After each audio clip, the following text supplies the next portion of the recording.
What's going on? Welcome back to the channel. I am Rob. We're doing Street Trash 2024. This is the direct sequel to the original from the 80s, directed by Ryan Kruger. He did Fried Barry, and he did a whole heap of other little shorts that we just don't really know about. But Fried Barry was a banger. And if you've seen Fried Barry, you know what this is going to be like. Quick story and plot if you don't know what the story is on this one. It's a group of homeless junkies. They discover a plot to exterminate every homeless person in the streets. It's a homeless fight for survival, basically. Easy as that. Calling homeless junkies is pretty harsh to start off with. It is what it is. The setting and the atmosphere in this movie is the scummy streets of Cape Town, South Africa. This is South Africa. I thought it was New Zealand at first when I started watching it, but then I figured out it was South African. My apologies to get them mixed up. The casting wasn't too bad, and it's all unknowns if you haven't seen this movie yet, or if you don't know any of the characters and actors. We got Gary Green, who plays Two-Bit. He was also Barry in Fried Barry. He sees a little blue person the whole movie. Very weird, very funny.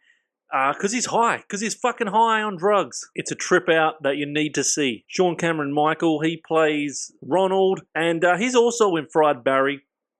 He's one of the main homeless guys, and he does a fantastic job as well. Heaps of other characters, but you'll see them when you watch the movie. The dialogue in this movie, don't think that it's going to be a masterpiece that you're about to watch, because unless you like cuss words and random shit, then it's perfect for you. So it was kind of perfect for me. The cinematography in this movie, at stages I was thinking, is this an A24 movie with all the red and the blue all the time? It was very A24 style, nice and bright and neon. I really enjoyed the color of the movie. I think everything that they did, the director did, looked pretty crisp and pretty good. And he did a very good job of not to make it too fake with all the killing scenes. I know the killing scenes is not blood, it's like fluoro blood, and it looks cool as shit. But the quick changing of the cameras all the time makes it less look fake. It looks less fake, alright? Spit it out, dickhead. The opening sequence to this, I'm not giving away any spoilers, but the opening sequence to this is all on the trailers. Injecting purple goo into a homeless person in a test, as a test subject. He dissolves.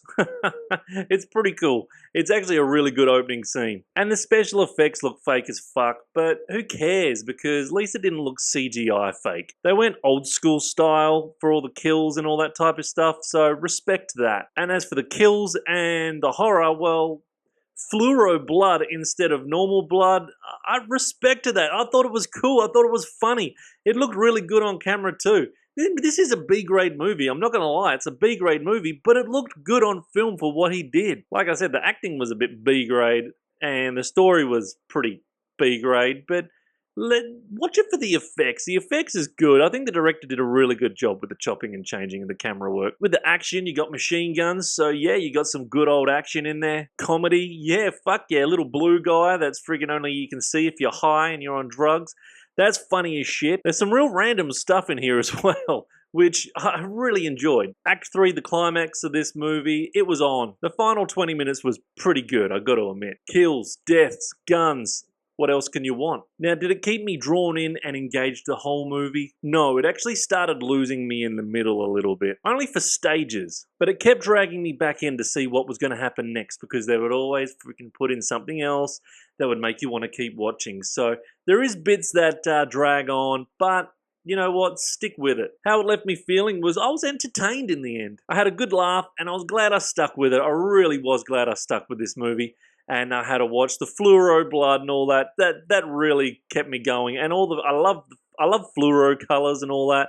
It just looked cool. My honest evaluation, really, it was a crack up. It was silly, but it was fun. So give it a crack. It's not something I'm going to buy and own, but I'm glad I've watched it. To be honest, actually, if you gave me a double pack of the original and the remake, this is not a remake, to get that out of your heads. A lot of people think that this is a remake. It's not a remake. The director even confirmed that this is a sequel. This is a sequel to the original from the 80s, okay? So if I could have both of them on a double Blu-ray pack, I would, yes. Individually, no. Watch this if you like the original, if you like B-grade horror movies, and if you like trauma movies. It's got a lot of the trauma style in this.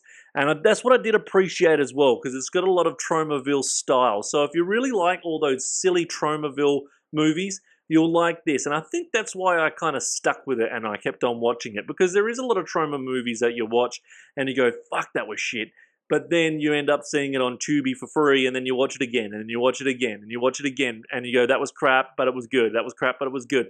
This is kind of the same. It was crap, but it was good. It's so bad, it's so good. So movies like this, Trauma. If you like Trauma, if you don't know what Trauma is, it's Toxic Avenger style, okay? Now, I don't give halves when I give my scores on here, but I'd probably give it a 4.5, but it's just going to be a 4 on the Blood Popcorn ranking here, which is still good. 4 is still good because it's still watchable. Really a 4.5, but there was some bits in the middle there where it really lost me. So there was some drawn out bits that just meh. But a 4 is still a damn good score because the original only got a 4 as well for me. But it is something that I'll go back and watch again. And I'll probably will watch this again, maybe down the track in 5 years. You watch, this will end up becoming a cult classic. In 5-10 years, everyone will be like, holy shit, go back and watch that freaking Street Trash with all the fluoro colors and the fluoro blood. It was freaking sweet. It will become a cult classic, just like Trauma movies. Now, this one's going to be available on selected cinemas in February this year, just in February in Australia. So if you're in Australia, just keep on watching out because you might get like a $10 cinema that is playing it, and $10, hell yeah. Go watch it, man. But if you don't want to go to the cinemas, streaming devices is for you before it becomes out available to buy. So it'll be available on digital on Prime Video, Apple TV, YouTube where you buy the movies, and Google Play, all from 19th of February this year. 19th of February, you'll be able to purchase it to watch it, and it's worth it. If you can get it at the right price, I say give it a crack. Have a laugh. I don't think your wife will like it, but I think you'll like it. So make sure you have a watch of that. 4 out of 10 for me. Like, subscribe, do what the fuck you want. I'll be back next with whatever the fuck I do. Don't forget to watch on Wednesdays the greatest movie draft show you'll ever see on YouTube. Have a watch of that.